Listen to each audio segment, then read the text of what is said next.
Hey guys what's up, मैं हूं अभिनव कुमार। आप मुझे देख रहे हैं क्लियर सेप ट्यूटोरियल्स पर।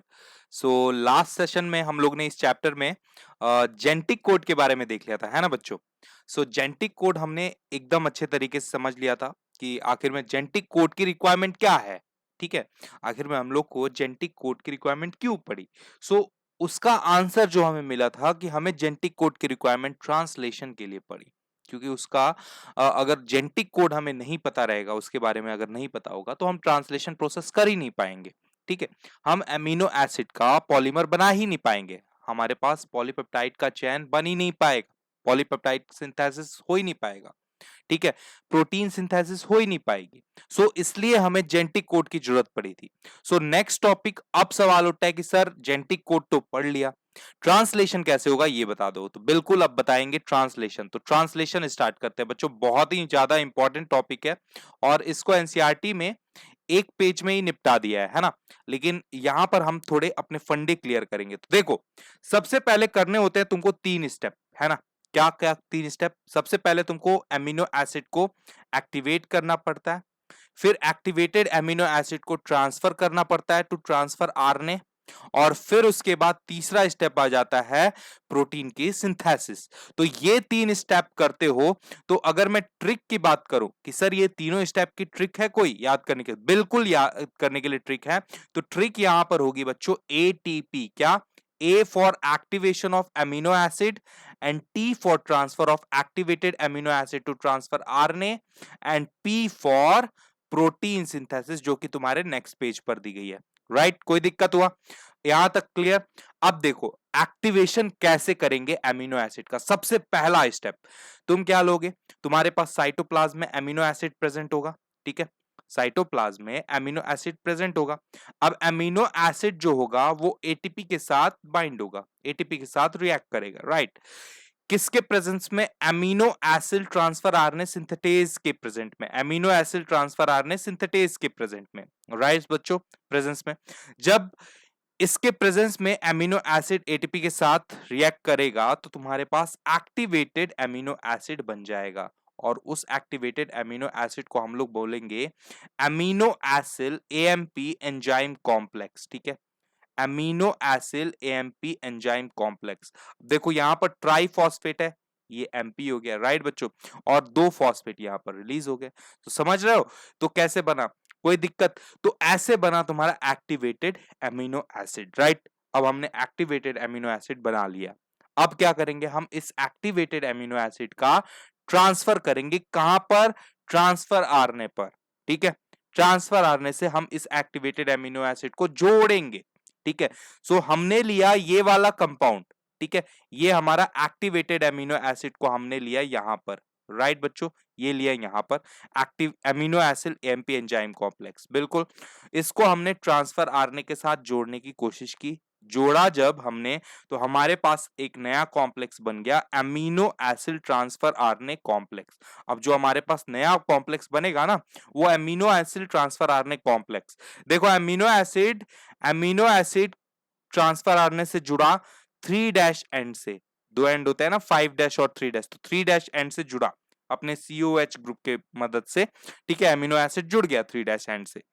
जब ये जुड़ गया ना, तब एसिड ट्रांसफर आरएनए को, जो भी ऐसा ट्रांसफर आरएनए जो कि एमिनो एसिड से जुड़ा हुआ है, उस ट्रांसफर आरएनए को हम लोग बोलते हैं चार्ज ट्रांसफर आरएनए। जो कि एक्टिवेटेड एमिनो एसिड से जुड़ा हुआ है, एसिड ट्रांसफर आरएनए को हम लोग चार्ज ट्रांसफर आरएनए बोलते हैं। अब बच्चों यहां पर हमारा एएमपी और एंजाइम रिलीज हो गया। ठीक है, एएमपी और एंजाइम जो था वो रिलीज हो गया। राइट, एएमपी और सॉरी एनर्जी बोल दो आप, कुछ वो हो गई, रिलीज हो गई। ठीक है, ओके। ये हो गया हमारा सेकेंड वाला स्टेप। सेकेंड वाला स्टेप सबको समझ में आ गया हो गया, एक्टिवेशन ऑफ एमिनो एसिड। अब हमने एक्टिवेटेड एमिनो एसिड को ट्रांसफर कर दिया, और फिर तीसरा स्टेप आ जाता है जो कि आपका मेन है सबसे, प्रोटीन की सिंथेसिस। ठीक है, प्रोटीन की सिंथेसिस कहां से होगी? राइबोसोम, अपन जानते हैं। तो यहां पर अपने को करना होगा अगेन नेक्स्ट ट्रिक। ठीक है, नेक्स्ट ट्रिक, यहां पर अपने को 3 स्टेप फॉलो करने पड़ेंगे फिर से। ठीक है, assembly of ribosomal unit, ribosomal unit की सब यूनिट की असेंबली बनानी पड़ेगी, मतलब उनको जोड़ना पड़ेगा। दूसरा, अटैचमेंट करना पड़ेगा मैसेंजर आरएनए के साथ, राइबोसोम को अपने को मैसेंजर आरएनए के साथ जोड़ना पड़ेगा। ठीक है, और उसके बाद हमें क्या करना पड़ेगा बच्चा, उसके बाद हमें पॉलीपेप्टाइड चेन का सिंथेसिस करना पड़ेगा, पॉलीपेप्टाइड चेन का सिंथेसिस करना पड़ेगा, राइट। तो अब हम क्या करते हैं, सबसे पहले तो राइबोसोमल सब यूनिट को जोड़ते हैं। अपने को मालूम है कि दो राइबोसोम के यूनिट होते हैं, सब यूनिट। ठीक है, एक होता है छोटा वाला छुटकू सा स्मॉलर सब यूनिट, और एक होता है बड़ा वाला, बड़े मियां और छोटे मियां। तो राइबोसोम के दो यूनिट होते हैं, एक बड़े मियां एक छोटे मियां, स्मॉलर सब यूनिट और लार्जर सब यूनिट। तो स्मॉलर सब यूनिट जो होगा, ठीक है, स्मॉलर सब यूनिट को जब हम लार्जर सब यूनिट के साथ जोड़ेंगे तो वो किसके वजह से जुड़ेगा, Mg+2 आयन के वजह से जुड़ेगा। देखो ऐसे कुछ जुड़ेगा, देखो ये छोटा वाला है और ये बड़ा वाला सब यूनिट है, और यहां पर Mg+2 की वजह से ये जुड़ गया है। ठीक है बच्चों, तो ऐसा जुड़ के बनेगा, राइट, देख रहे हो। ठीक है, अब देखो स्मॉलर सब यूनिट का काम क्या होगा, they have messenger RNA binding site, इनके पास मैसेंजर आरएनए की बाइंडिंग साइट है। ठीक है, मतलब यहां पर ऐसी साइट है इस स्मॉलर सब यूनिट के पास जिससे मैसेंजर आरएनए इजिली बाइंड हो जाएगा, जुड़ जाएगा। और इनके पास लार्जर सब यूनिट है, लार्जर सब यूनिट में क्या है, कौन सी साइट्स हैं, तो 3 साइट है जिसको अपन एपी बोल देंगे, एपी, राइट। एपी, एपीफिज वाला नहीं, एपी, राइट बच्चों, this is a trick, AP. A for amino acid site, ठीक है, P for tidal site and E for exist site. ठीक है, देखो 3 साइट्स होंगी। देखो ये तुम्हारा, अब हम अटैचमेंट ऑफ मैसेंजर आरएनए करते हैं। देखो छोटे वाले सब यूनिट में मैसेंजर आरएनए की बाइंडिंग साइट थी, तो मैसेंजर आरएनए आके छोटे वाले सब यूनिट से जुड़ गया, ये रहा मैसेंजर आरएनए। ये क्या है, मैसेंजर आरएनए है, और ये छोटा वाला सब यूनिट है, इससे आके जुड़ गया। लार्जर सब यूनिट में तुम्हारे पास है 3 साइट्स, ए है ये वाला, फिर पी है पेप्टाइडल साइट, और फिर ये ई है एग्जिट साइट। ठीक है, एग्जिट साइट जहां से ट्रांसफर आरएनए एग्जिट करेगा, राइट बच्चों। तो ये 3 साइट है। ठीक है, अब ध्यान से सुनो, अब हम लोग करेंगे पॉलीपेप्टाइड चेन का फॉर्मेशन। तो सबसे पहले हमारा मिथायोनीन वाला एमिनो एसिड आएगा और पी साइड से जुड़ जाएगा, ट्रांसफर आरएनए मिथायोनीन को लेके आएगा और पी साइड से जुड़ जाएगा। ठीक है, और ए साइड से अगला एमिनो एसिड जुड़ेगा। ऐसा क्यों हुआ, ध्यान से सुनना, बहुत ही ध्यान से सुनना, देखो ध्यान से। देखो स्टार्टिंग कोडॉन जो होता है अपना क्या है, वो कहां पर प्रेजेंट होता है, वो प्रेजेंट है स्टार्टिंग कोडॉन हमारा पी साइट के पास। सो इसलिए ट्रांसफर आरएनए जो मिथायोनीन के साथ मिथायोनीन को लेके आया है, वो कहां पर जुड़ेगा, वो पी साइट पर जुड़ेगा, राइट बच्चों। और नया दूसरा कोडॉन जो है, ठीक है, वो कहां पर प्रेजेंट है, दूसरा कोडॉन जो है वो यहां पर प्रेजेंट है, ए साइट के पास में, ए साइट के पास में प्रेजेंट है। तो जो ए साइट पर ट्रांसफर आरएनए दूसरे अमीनो एसिड को लेके आ रहा है, वो कहां पर अटैच होगा, ए साइट पर अटैच होगा। सो इस तरीके से अब देखो मिथायोनीन जुड़ गया, फिर अमीनो एसिड जुड़ गया।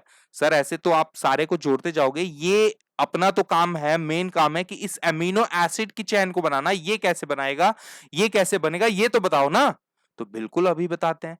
देखो बच्चा, अब क्या होगा, जब ये जुड़ गए दोनों, ठीक है, 2 अमीनो एसिड अपन ने जोड़ दिए, तो अब क्या होगा, link between amino acid of P site of transfer RNA is broken and transfer RNA of P site is discharge. नहीं समझा, देखो कैसे समझेंगे। देखो link between amino acid of P site, ठीक है, जो पी साइट है जो, ठीक है, P site of transfer RNA, जो पी साइट में ट्रांसफर आरएनए है, और transfer RNA of P site is discharge. जो पी साइड में ट्रांसफर आरएनए है और ये अमीनो एसिड, इन दोनों के बीच में लिंक है, ये वाली लिंक है बच्चों, ये लिंक है ना, इस लिंक को अपने को क्या करना है, ब्रेक करना है, इस लिंक को ब्रेक करना है। जब ये हम लिंक ब्रेक कर देंगे तो ये मिथायोनीन अलग हो जाएगा और ये ट्रांसफर आरएनए क्या हो जाएगा, रिलीज हो जाएगा, राइट। एग्जिट साइड से ये ट्रांसफर आरएनए निकल जाएगा। तो सर ये मिथायोनीन भी बाहर ही तो जा रहा है, ये इसको आपको दूसरे अमीनो एसिड के साथ जोड़ना है, तो वो कैसे जोड़ोगे। तो देखो ये कैसे जुड़ेगा बच्चों, देखो ये मिथायोनीन का स्ट्रक्चर तुम्हें दिख रहा है, ये मिथायोनीन अमीनो एसिड का स्ट्रक्चर है।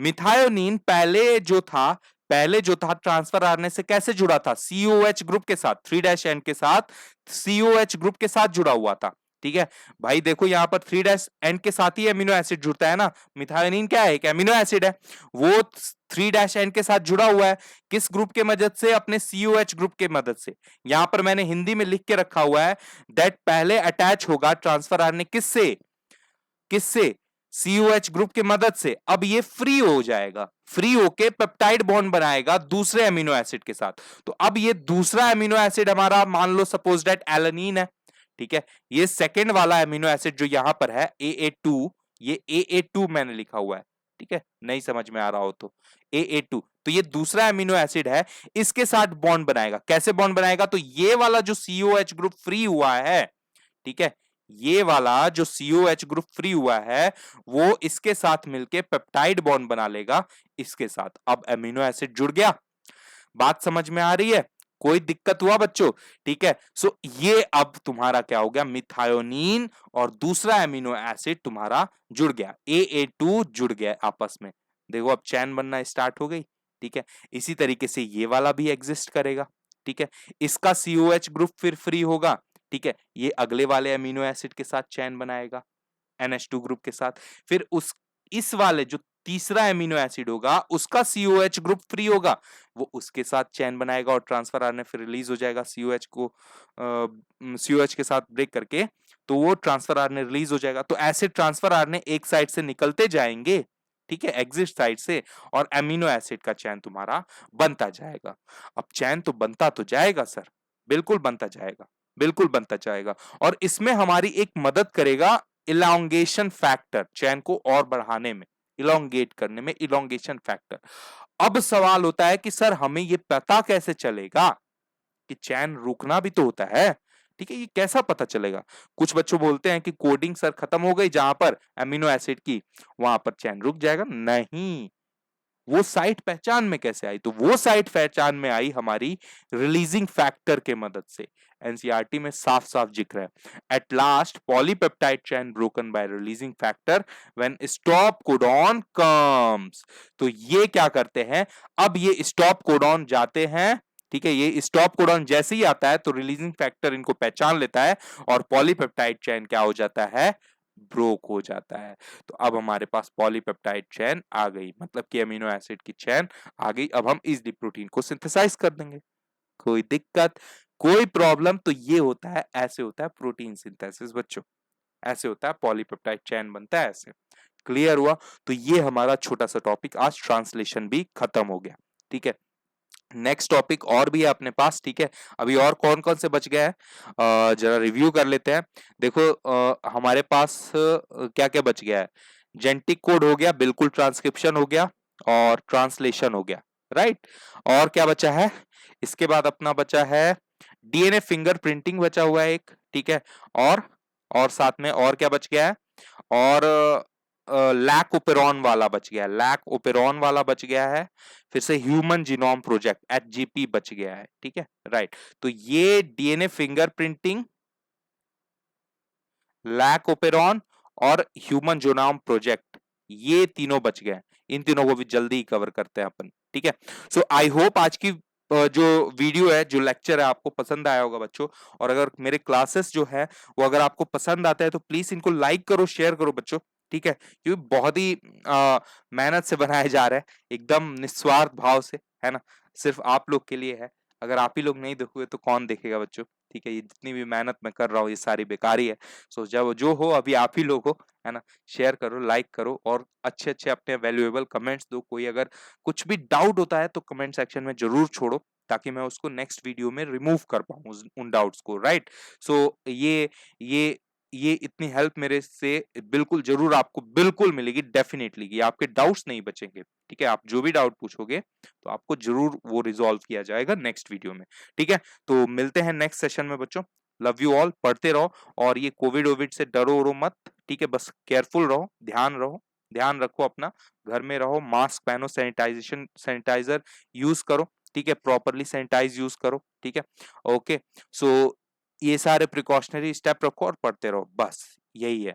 ओके, बाकी अपना पढ़ते रहो और ये सब मत ध्यान दो कि हाँ नीट पोस्टपोन होगा वगैरह, ये सब फालतू की बातें हैं, ठीक है? चुपचाप पढ़ते रहो, ठीक है? एन्जॉय करो लाइफ को और पढ़ो। लव यू ऑल बच्चा पार्टी। ओके।